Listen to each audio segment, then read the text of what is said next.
거룩과 성결이라는 제목으로 세 번째 시간입니다. 사실 교회에서 가장 중요한 것이 무엇일까요? 교단이 갈라질 정도로 이 거룩과 성결이라는 문제는 굉장히 중요한 문제입니다. 그런데 제가 아무리 신학적으로 오류가 없이 조리 있고 탁월하게 성결에 대해서 설교를 하더라도 저와 여러분의 삶이 성결에 가까워지지 않는다면 아무 소용이 없을 것입니다. 중요한 것은 이 말씀을 통해 저와 여러분의 삶이 하나님이 원하시는 성결과 보다 가까워지는 것이겠죠. 마이크가 지금 나옵니까? 안 나오죠? 좀 멀었을 것 같아요. 예, 잘 안 나오는 것 같은데요. 잠깐만요.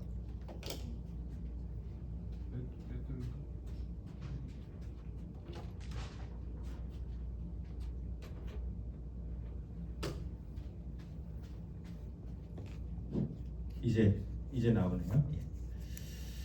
예. 자, 여러분은 성결하면 가장 먼저 뭐가 떠오르십니까? 성결. 예수님의 신부. 예수님의 신부. 신부. 예. 좋습니다. 오늘 제가 본문 말씀에서 힌트를 얻으셨는지 아니면 원래 그렇게 생각하셨는지 모르는데 굉장히 제가 원하는 정답을 말씀해 주셨어요. 자, 성결하면 보통 저는 이 성결교가 떠오릅니다. 성결교 들어보셨죠? 예. 그런데 성결교단에 속한 사람들은 다 성결할까요? 그건 아니겠죠. 또 어떤 분은 성결하면 금욕을 떠오릅니다. 수도원 같은 데서 세상을 등지고 경건하고 깨끗하게 살면 과연 그것이 성결한 걸까? 자, 이런 생각을 우리가 하게 되죠. 그래서 우리는 보통 성결을 깨끗한 삶 정도로 이해를 합니다. 그래서 성결에 대해서 생각하면 나와는 좀 거리가 먼 것이 성결이 아닌가 이런 생각을 하게 되죠. 나는 아직 멀었다. 나는 왜 아직도 이 모양일까? 하나님은 나 같은 사람 보면서 실망하시겠지. 오늘 예배 가운데도 그런 마음으로 앉아 계시는 분이 계실 수도 있습니다. 겉으로는 웃고 있지만 속으로는 내 자신에게 실망하고 또 기도할 때마다 늘 부족함만 보이고 신앙생활을 오래 했지만 뭔가 개운치 않고 답답한 그러한 모습. 근데 어쩌면 여러분들이 하는 그 실망과 낙심은 이 성결에 대한 정확한 이해가 없기 때문에 생긴 것일 수도 있다는 것이죠. 자, 성결은 언제나 어디에서부터 출발을 해야 합니까? 거룩에서부터 출발을 해야 되죠. 자, 하나님이 우리를 거룩하게 하셨고 거기서부터 성결이 시작되는 겁니다. 그런데 거룩은 무조건 깨끗한 것을 의미하는 것이 아니라고 말씀드렸죠. 자, 거룩은 뭡니까? 단순히 깨끗한 것이 아니라 하나님을 위해 구별된 상태가 거룩입니다. 안식일이 거룩한 이유는 그날이 특별히 깨끗해서가 아니라 하나님이 구별하신 날이기 때문이고, 제사장이 거룩한 것도 그들이 특별히 윤리적으로 깨끗해서가 아니라 하나님이 구별하신 사람이기 때문이고, 성소와 지성소에 여전히 먼지가 쌓인다 할지라도 그곳이 거룩한 이유는 청소 상태와 별개로 하나님이 그곳을 구별하셨기 때문에 거룩한 것처럼, 저와 여러분이 거룩한 백성이 된 것은 우리가 윤리적으로 흠잡을 데가 없이 깨끗하다는 의미가 아니라 하나님을 위해 우리가 구별되었다는 의미라는 것이죠. 성결은 언제나 거기서부터 출발을 해야 합니다. 금욕적인 삶, 경건한 삶보다 더 중요한 것은 우리를 구별하신 하나님의 뜻을 이루어 드리는 것이에요. 타 종교를 통해서 사람들은 금욕과 경건을 이룰 수 있을까요? 없을까요? 있겠죠. 하지만 그들을 우리가 성결하다고 할 수 없는 이유는 그들에게는 하나님이 부여해 주신 거룩이 없기 때문인 것이죠.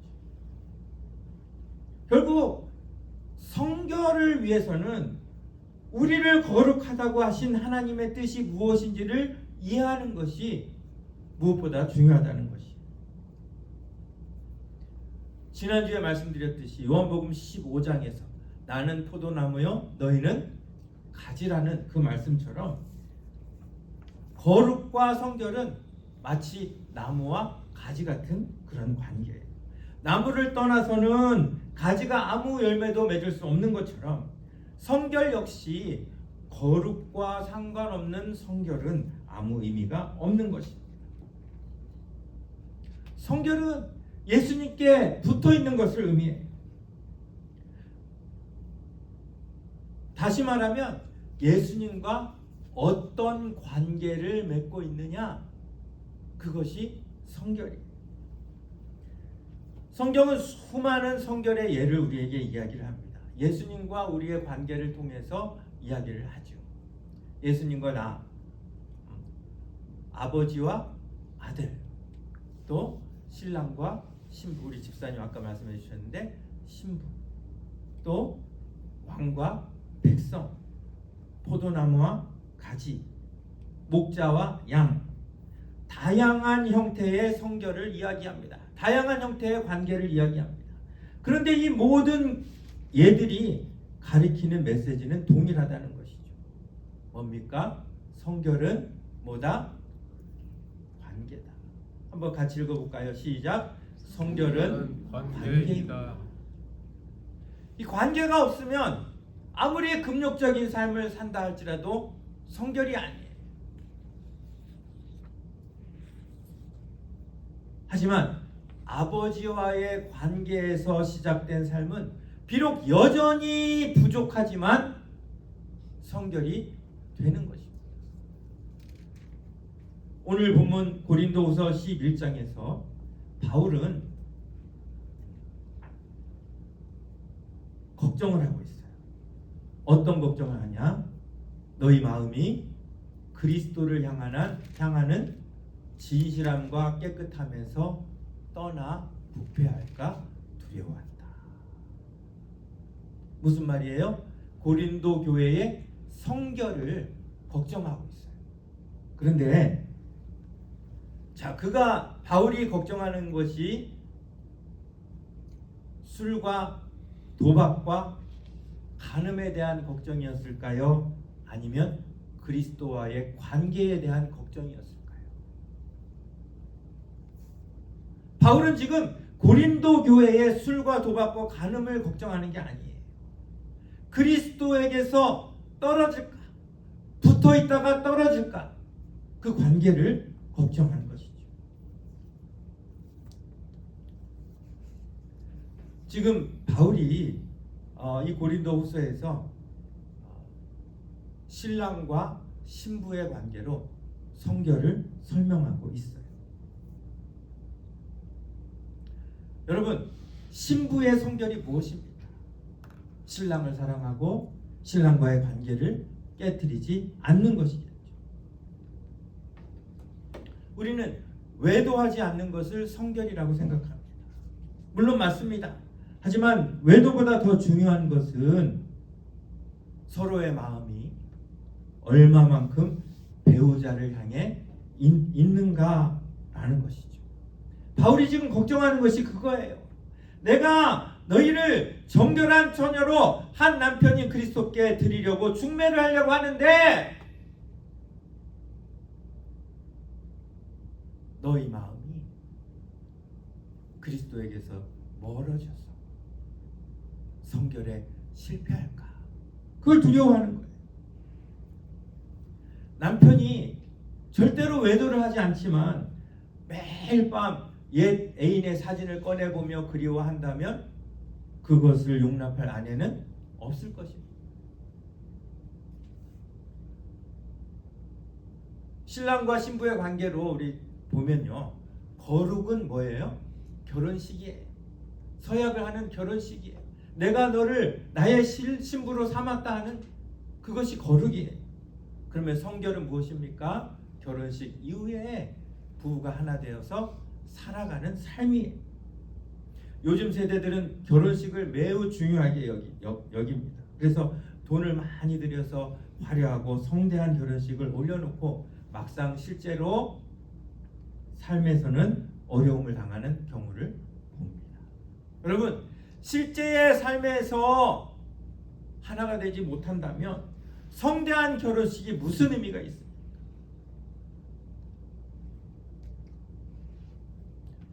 만약에 쟤네들 안 돼, 쟤네들은 죽었다 깨나도 성결할 수가 없어 라고 하나님이 생각하셨다면 하나님은 우리에게 거룩하다는 지위를 아예 처음부터 부여해 주시지 않았을 것입니다.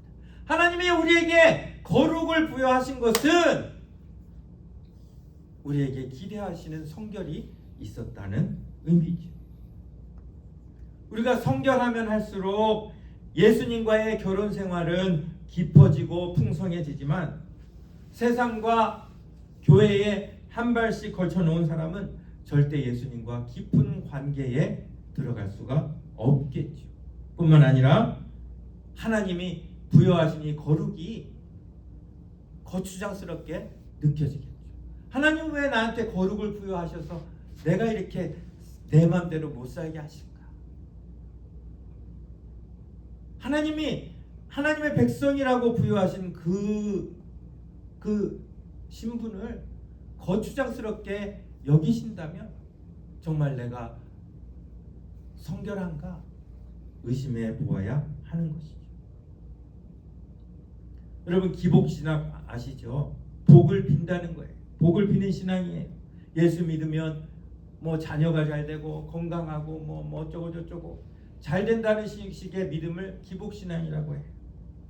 여러분, 결혼을 잘 되려고 합니까? 부자 되려고 결혼하십니까? 아니잖아요.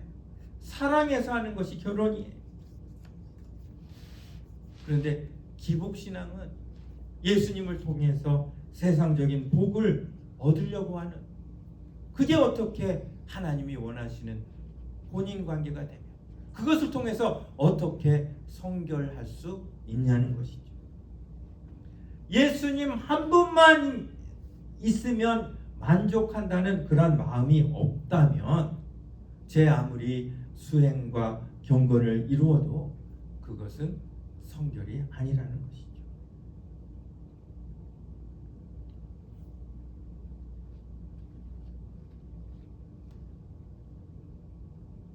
제가 처음 결혼을 했는데요, 아내가 항상 저랑 같이 다녔어요. 근데 그 전까지는 저 혼자 사람 만나고 이렇게 다녔는데 아내가 같이 다니는 거예요. 편하겠습니까? 불편하겠습니까? 좋았어요. 예, 우리 남자분들 어떠셨을 것 같아요? 이상하더라고요. 혼자 다니다가 아내가 같이 항상 가니까 좀 이상하더라고요. 그런데 결혼하는 순간 우리의 모든 생활 방식은 배우자에게 맞춰지게 됩니다. 결혼 전에는 친구와 부모와 형제가 최우선이지만 일단 결혼하고 나면 그들보다 가장 우선이 누가 되어야 됩니까? 배우자가 되어야 해요. 그런데 친구 만난다고 아내는 따돌려 놓고 맨날 밤늦게까지 안 들어오고 기다리게 한다면 그것은 성결이 아니죠. 비록 외도를 안 해도 그건 성결이 아니지. 예수 믿는 것도 마찬가지입니다. 예수를 믿고 나면 예수님이 나의 배우자가 되는 거예요. 배우자 없을 때에 했던 것들을 그대로 할 수가 없는 거예요. 어디에서 뭘 하든지 예수님과 함께 할 수 있는 것, 그것이 성결이라는 것이에요. 자, 그렇게 아내가 처음 이렇게 같이 다니고 이러면 약간 이상하고 거추장스럽다가 자, 몇십 년 결혼 생활하고 나면 어떻게 변합니까? 오히려 아내가 없으면 허전하고 이상해지는 거예요. 그래서 오죽하면 젖은 낙엽이라는 이야기 들어보셨죠? 예. 낙엽이 그냥 마른 낙엽은 안 붙지만 젖어 있으면 몸에 붙는다는 거예요. 그래서 젖은 낙엽처럼 와이프한테 딱 붙어 있어야지 살아갈 수 있다는 거예요. 자, 신혼 초에는 아내를 그렇게 따돌리고 혼자서 친구를 만나려고 다니던 사람도 오랜 결혼 생활 끝에는 어떻게 변한다고요? 젖은 낙엽이 된다는 거예요. 저는 이게 성결이라고 봅니다. 예수님과 처음 혼인했을 때는 예수님이 거추장스럽고 부담스러울 수 있어요. 그렇지만 오랜 기간 예수님과 함께 생활하다 보니 이제는 예수님 없이 하는 일, 예수님 없이 가는 곳이 부담스러워지는 것. 그것이 바로 성결이라는 것이죠. 자, 그래서 성결의 정의를 제가 몇 가지 이렇게 내렸는데요. 한번 우리 같이 한번 읽어볼까요? 성결은 예수님을 참는 것이 아니라 예수님 없이 살기 어려워지는 것이다. 이해가 되세요? 네. 처음에는 참고 살죠. 부부가 아무리 서로 사랑을 해도 서로 못마땅한 게 있고 그렇죠. 근데 그때는 참습니다. 그렇지만 시간이 가면 갈수록 어떻게 돼요? 배우자 없이 살기 어려워지는 거예요. 성결도 마찬가지예요. 예수님을 그냥 무조건 참는 것이 아니라 예수님 위해서 막 억지로 애쓰는 것이 아니라 예수님 없이는 살기 어려워지는 상태. 그것이 성결이라는 것이죠. 자, 그런데 이것이 언제 이렇게 된다고요? 결혼식을 막 올리자마자가 아니라 예수님을 믿는 바로 그 순간이 아니라 오랜 세월 동안에 예수님을 경험하면서 결국은 우리가 예수님이 편해지는 것, 예수님께 동화되는 것, 그것이 바로 인생의 묘미이자 성결의 신비라는 것이죠. 그런 의미에서 하나님이 왜 그렇게 우상을 미워하시는지도 이해가 되지 않습니까? 두 남편을 두고 있는 것과 마찬가지예요. 하나님은 구약에서 우상을 영적 간음이라고 계속 표현하고 계세요. 내가 의지하는 것, 내가 사랑하는 것, 오직 하나님 한 분만이어야 되는데 하나님 외에 다른 것을 의지하고 사랑한다면 그것은 두 남편을 두고 있는 것과 같기 때문이죠. 어떤 이유든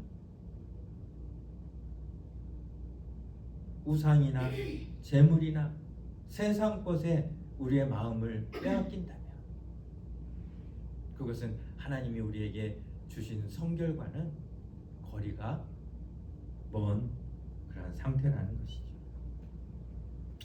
저희 처제가 공립학교 퍼블릭스쿨 교사로 30년을 채우고 내년에 은퇴할 예정입니다. 부부 교사로서 연금을 잘 적립해서 노후 대책을 아주 잘 마련해 왔어요. 사실 제가 결혼할 때만 해도 아내가 처제보다 훨씬 형편이 나았습니다. 아내는 이미 공립학교에서 교사로 있었지만 처제는 일자리가 없어가지고 여기저기 세일즈를 하다가 나중에 공립학교로 들어가게 된 것이죠. 만일 아내가 처제처럼 학교에서 계속 일을 했다면 벌써 30년을 채웠을 것이고 노후 걱정을 할 필요도 없을 것입니다. 그런데 저하고 결혼을 해서 켄터키니 한국이니 필라델피아니 이곳저곳을 다 다니고 연금 하나 없이 노후를 맞게 된 것입니다. 이 처제의 이야기를 들으니까 아내한테 미안한 마음이 생겼습니다. 그런데 아내는 포기한 연금보다 저와 함께 살아온 것이 더 감사하다고 이렇게 이야기를 했습니다. 그리고 누군가 물어봤습니다. 혹시 다음 생애에 태어나도 지금 배우자와 결혼을 하겠느냐? 여러분 어떠시겠어요? 다음 생에는 없습니다. 맞습니다. 그게 답인데요. 혹 그렇더라도 만일 그러면 어떻게 하겠느냐 그랬더니 저 결혼을 하겠다는 거예요. 제 자랑을 하려고 드리는 말씀이 아니고요. 사실 다음 생이 있다면 조금 능력 있는 남편도 한번 만나보고 싶을 것 같은데 그래도 영원히 한 사람으로 만족하는 마음, 그것이 부부간에 지켜야 하는 성결이 아닐까. 그리고 우리가 예수님을 향해 품어야 할 성결이 아닐까. 그것을 말씀드리는 것입니다. 맞습니다. 두 번 생은 없습니다. 그렇지만 우리에게 두 번 인생이 주어진다 할지라도 나는 예수님만 사랑하고 예수님만 섬기겠습니다. 그 마음이 있다면 우리는 하나님께서 주신 거룩에 합당한 성결을 우리 가운데 이루고 있는 것이라고 믿습니다.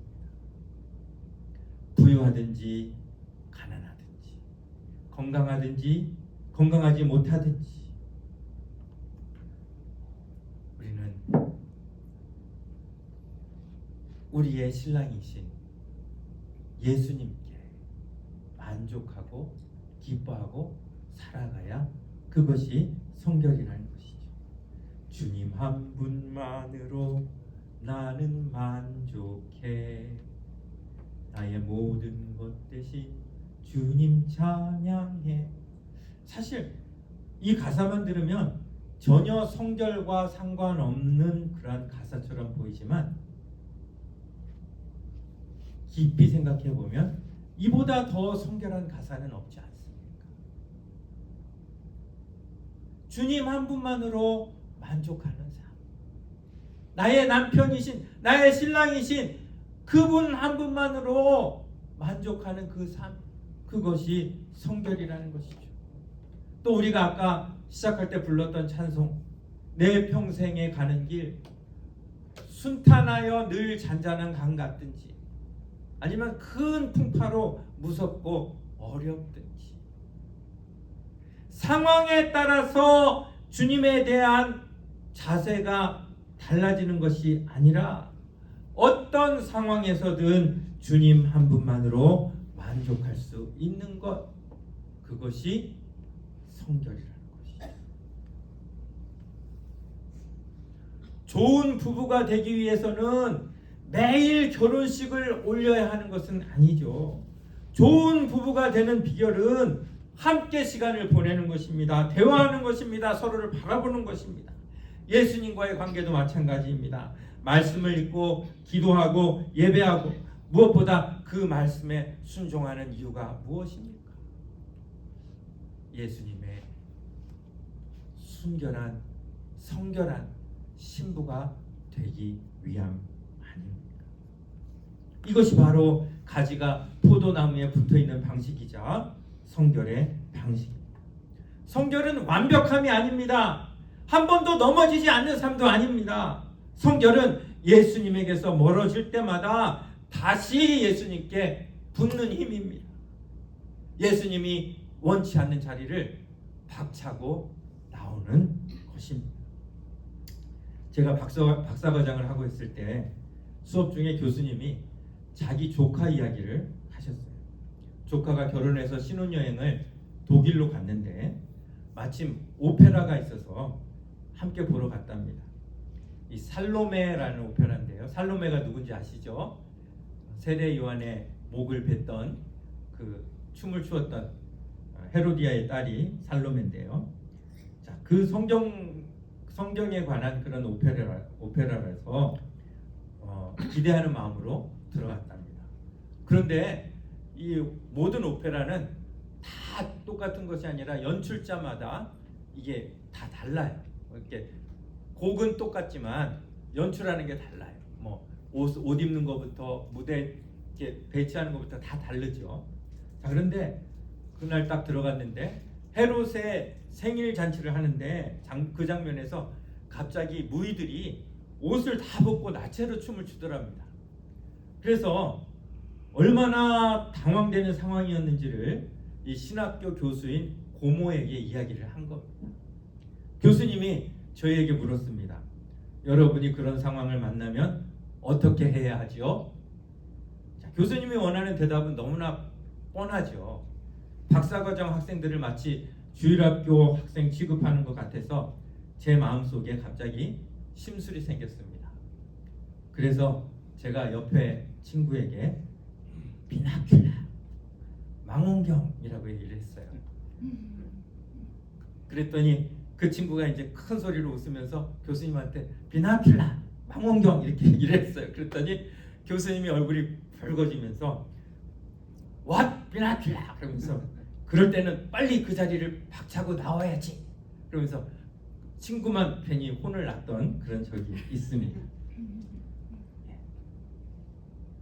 그렇습니다. 성결은 예수님이 원치 않는 자리를 빨리 박차고 나오는 것입니다.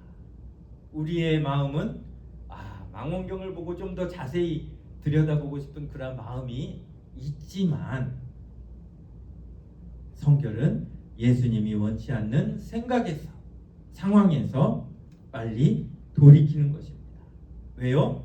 그분이 나의 신랑이요, 나의 왕이요, 나의 목자고 나의 주인이시기 때문입니다. 하지만 좀 더 정확히 이야기를 하자면 내가 그 모든 것보다 그분을 더 사랑하기 때문입니다. 그래서 나를 그분에게서 멀어지게 만드는 그것들이 있다면 그것이 무엇이든지 손 털고 나올 수 있는 것, 그것이 성결이라는 것이죠.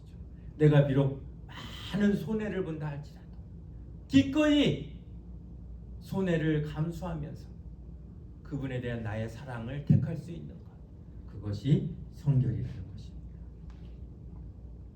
결론입니다. 우리는 처음에 성결은 깨끗한 삶이라고 생각했습니다. 그러나 성경은 말합니다. 성결은 뭐라고요? 관계입니다.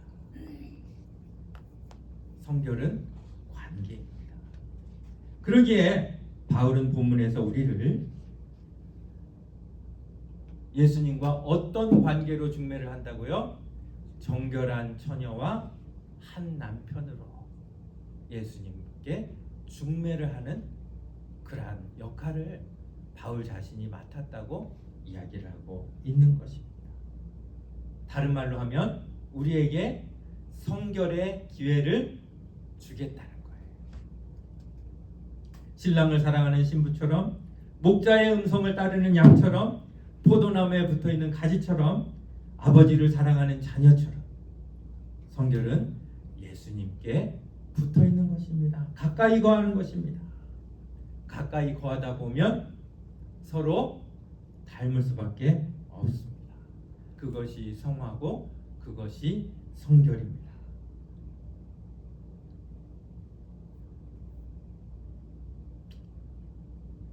자, 이제 성결이 뭔지 아시겠어요? 성결이 뭔지는 알겠는데 어떻게 성결을 해야 합니까? 방법을 알려주세요 라고 생각하시는 분이 계실지도 모르겠어요. 그런데 우리 결혼할 때 방법을 알고 결혼한 건 아니지 않습니까? 성결은 결혼 생활과 똑같습니다. 주님 한 분만 바라보고 주님 한 분만으로 만족한다면 상황이 생길 때마다 어떻게 해야 하나 고민할 필요도 없습니다. 하지만 주님 외에 다른 해결책을 구하고 다른 만족을 구한다면 그 사람은 수도원에 들어가서 평생을 있다 할지라도 성결과는 거리가 먼 삶을 살게 될 것입니다. 사람은 자신이 사랑하는 존재를 닮을까요? 안 닮을까요? 닮을 수밖에 없습니다. 그렇기 때문에 우리 한번 같이 읽겠습니다. 자, 시작. 성결은 예수님을 닮기 위해 억지로 애쓰는 삶이 아니라 누구를 가장 사랑하느냐의 문제이다.